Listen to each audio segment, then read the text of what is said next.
কেন আমি বলেছিলাম যে চায়না কোনো বিমান টিমান পাঠাচ্ছে না, ওনার অনেক পয়সা আছে, চায়না থেকে একটা বিমান চার্টার করেছেন, করে আমরা যেমন বাস বুকিং করি না, গাড়ি বুকিং করি, প্লেনও আপনার পয়সা থাকলে আপনি একটা বুকিং করতে পারেন।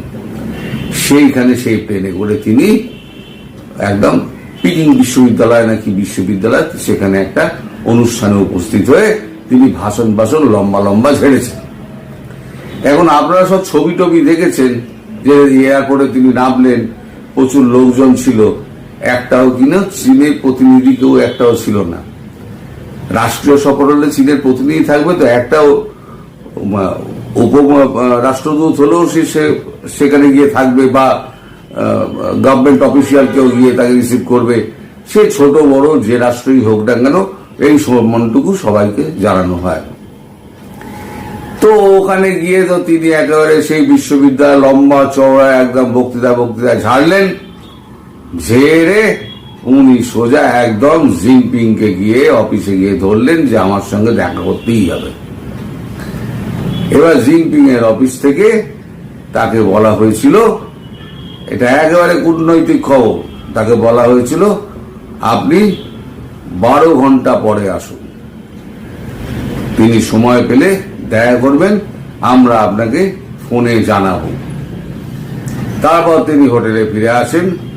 হোটেলে ফিরে আসার পর তারপরেতে ওনার কাছে ফোন আসে এবং জিনপিং তার সঙ্গে দেখা করেন এই কারণে, যতই হোক তিনি একজন নোবেল লরিয়েট, 2 নম্বরই করে হোক 1 নম্বরই করে হোক নোবেল লরিয়েটের সারা বিশ্ব জুড়ে একটা সম্মান আছে।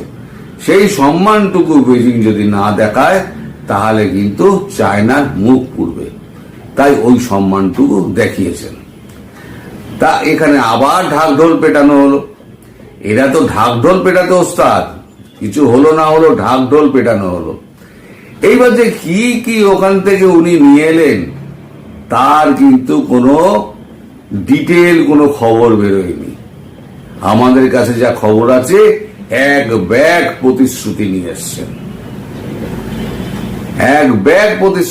এসছেন, তার মধ্যে ব্রহ্মপুত্র নদে বাঁধ বানানো আছে, তার মধ্যে নদী প্রকল্প সম্প্রসারণ রয়েছে, এবং বেল্ট অ্যান্ড রোড ইনিশিয়েটিভে কিছু টাকা ওখানে বরাদ্দ করা হবে, সেই প্রতিশ্রুতি দেওয়া হয়েছে, এবং কিছু টাকা মানে ডলার ঋণ হিসেবে, সহজ শর্তে ঋণ হিসেবে দেওয়া হবে।